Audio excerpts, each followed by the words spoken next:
Es interesante poder hacer un análisis sobre estos hechos de violencia, porque en realidad son hechos de violencia que se están desarrollando a lo largo del país, relacionados con estas tomas o actitudes de venganza de grupos de vecinos ante posibles hechos de, ante posibles delincuentes o comisiones de delitos en donde participan de manera violenta como para detener al supuesto delincuente y hacer de alguna manera justicia a mano propia.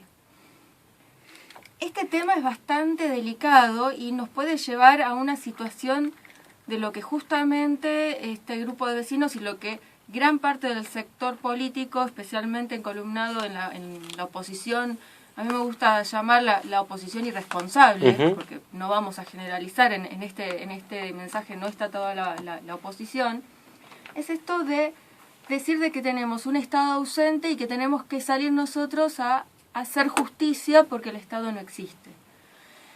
Y lo cual nos puede llevar también a situaciones en donde vamos a volver, prácticamente estamos tirando abajo siglos de construcción de lo que ha sido el derecho, especialmente el derecho penal, y volver prácticamente a lo que era en su momento la ley del talión, es decir, me sacás algo y yo voy y te saco lo mismo. Ojo por ojo, diente por diente. Exactamente, dejar de lado la ley. Lo mismo y más en este caso. Y se recurren ya a situaciones que por una cartera, como vimos con el joven de Rosario, por el supuesto robo de una cartera, pues siempre tenemos que hablar de supuestos hasta que no esté verificado y no se haya determinado mediante sentencia.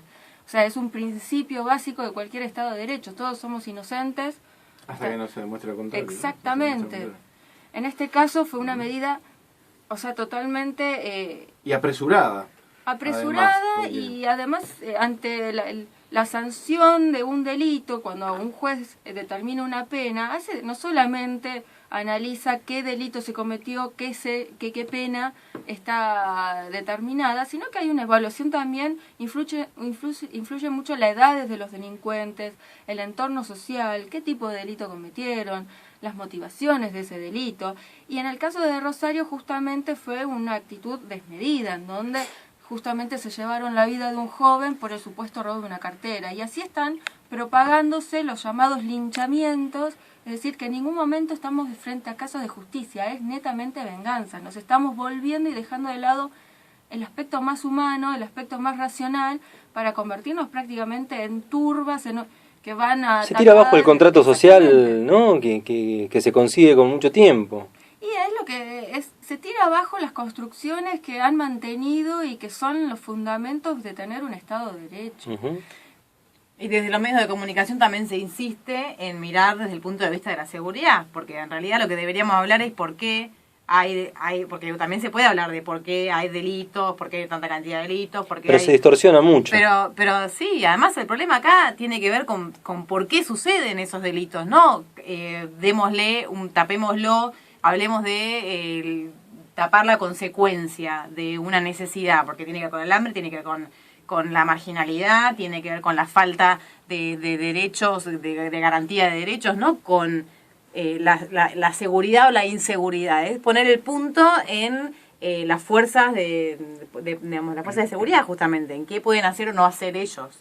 Y el problema de la inseguridad es mucho más grave, pero también hay algo que no tenemos que ser inocentes. Justamente se da este surgir de hechos violentos, ¿no? De linchamientos y de tomas de venganza, justamente cuando se instala la discusión de la reforma del Código Penal. Justamente aparecen estos actos en manera prácticamente, ya que se están replicando a lo largo del país, dentro de lo que era la discusión de la reforma del Código Penal. Es decir, cuando se pensaba tirar abajo un código penal que privilegiaba la propiedad privada hacia un código penal que trataba de mantener un determinado equilibrio, es decir, de que un delito contra la propiedad no tenga mayor pena que un delito contra la integridad humana, contra la vida. Y estos mensajes, que un ejemplo, el exponente es Sergio Massa, ¿no? Que establece esta discusión de la inseguridad, instalar el miedo, esto de la inseguridad, y torna a las personas que reciben ese mensaje, ya salen con un miedo y ya salen de manera violenta. Es también un